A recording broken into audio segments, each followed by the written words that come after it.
they gave me 15 minutes to fill in an hour's worth of slides. These girls, can you go, just stay right here with me. Every last one of these girls. All of this is all community violence. Friendship violence, SRO, which is a student resource officer, grabbing and disrespecting black girls in schools violently. I was a victim of police brutality at the age of 17 years old, 90 pounds, 5 feet, at Simeon Vocational High School on 82nd and Vincennes, slapped across my face by a man who stood 6 feet tall, 230 pounds. This is not a new phenomenon. We know, say her name. We also know about our girls who are killing and hurting one another, right? This is ongoing. This extremity starts from the womb until we're adults. More than likely, a black woman will be harmed in their community. Go to the next slide. So again, intersectional violence. We have to understand the historical context, right? We have to understand about the rapes that happen on plantations. We have to understand about being pulled apart from your family, social dynamics, and how that also impacts violence. You can go to the next slide. I'm trying to get us, again, same thing. These are all the forms of violence that we are facing in our everyday lives. And I just want us to just sit here and look at each one of these and think about what have we been impacted by. And I want anybody who has not been impacted by at least 3 of these, if you have not been impacted by at least 3 of these, to raise your hand. In this room full of women, 2 people have raised their hands that they have never been a victim of state systemic violence, discrimination, environmental violence, where when you go out, everything you need is provided for. The air is clean where you live. You have all the health and infrastructure that you need.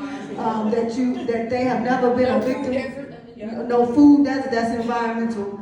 Someone misogynoir, where just because you're a black woman, people call you I'm gonna say a bad word, a black bitch. That's misogynoir. And then interpersonal violence. You never had, some of us are lucky. Unfortunately for myself, I couldn't raise my hand if you said, have you just been a victim of one? Have you been a victim of all? This is our reality. Next slide. This is why it is not about just one of us protecting ourselves. This is why it's not just about one of us protecting our own daughters. Why it's not just about enough of us protecting our own sisters. But that every time you see a black woman, you understand that it is your responsibility to ensure that we are advocating, agitating, and activating all that we can to ensure our safety in our communities. There's a coined term by Kimberly Crenshaw. She is at the African American Forum on Public Policy, and she came up with intersectionality, which basically means all of those things you saw in the last slide, that black women are impacted by all of those things, that we're impacted when they say feminism, right? And I'm a daughter of Alice Walker. I'm a daughter of Zora Neale Hurston. I'm a daughter of Audre Lorde. But we have to understand that feminism does not fully encompassate what we go through, right? What we have to understand is that at the end of the day, even being a woman, impacted by race and gender. Come on. Yes, see, we got some scholars in the room. Thank you. It's collective. It's not, we can't just say because I'm a woman, this is happening to me. No, that woman can get through the door before you can. Suffragist movement happened without black women. They tried to stop us from being there. Next slide. I'm trying to get to some meat. So there was a video here, and I'm not going to show it, but I want you all to, in your time, sometime between now and the end of this month, because it's Women's History Month, I want you to find the CBS special report that Dorothy Tucker did about violence in black women in the city of Chicago, where she found that over 34% of violent crime, black women are the victims of that number. And it may be a little higher, I'm sorry if I'm misquoting, but we only represent 16%. Let that sink in. That means if that means that more than half, double, it's almost like 10 and 10 of us are going to be impacted by violence. Go to the next slide. Again, that's CBS Special Report, Dorothy Tucker. Please write that down, Google it, watch that video, and then come back to it. So what are our solutions? That's what we want to talk about, right? We want to talk about how we can get past all of these things. First and foremost, there is an organization that I'm a part of. It's made up of black women and brown women who serve black and brown women and girls. It's called the ROAR Coalition, Women Reconnecting, Organizing, Advocating, and Responding. We don't have a lot of time, but if you see me afterwards, I can give you more information about this. The coalition, there are about 16 of us now, roughly just starting, but we all have our own organizations. We're all working together because guess what? It's time now. We can't work in silos. Your organization can't be over here doing something. This organization is over here. We all need to have a collective effort. You can go to the next slide. Thank you so much, slide. And we are the ones we've been waiting for. These are some of the members of the Royal Coalition, my own organization, Girls Like Me Project, Girls in the Hood, Focus Fairies. There's a couple more, Celia, who is a Latino sister, who is on 86 and commercial, who has Giving Others Dreams.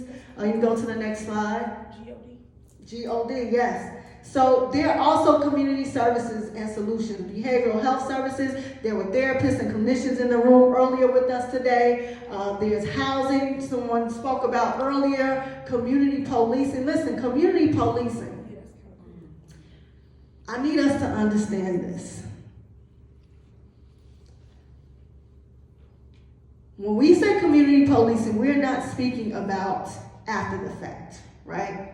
We're speaking about the things that we know build our community before we have to call the police, right? We want to be in position and prepared so that the police don't have to come and break up the fight because now the spades game that got out of hand and you just shot your brother over a spades game, right? If we have the community therapists and we doing all our work on internally and everybody's doing what they should, then we know how to de-escalate something, right? That doesn't require a police officer that does not look like our officer over here, who don't understand that it's a spades game and they loud, they just loud, they ain't about to do nothing, they not arguing, they just loud, they just renege, right?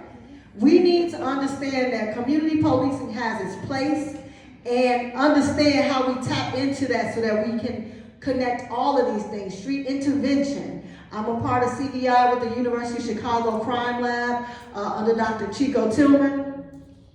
We'll be finishing up cohort 3, which I'm a part of next month, but this is a group for 34 individuals from around 22 cities across the country. Congresswoman Kelly just did a press conference with us on Capitol Hill about street intervention and CVI work, how important this is, and how important it is for black women. So many who are incarcerated right now. Black women are increasingly the highest population who are entering into the prison industrial complex, right? Justice involved. And so when they come home, they have to be reacclimated into community and also play a role in the community. And most times that role is in intervening and into crime prevention or violence prevention. Workshops like this, safety events, advocacy, and research. I just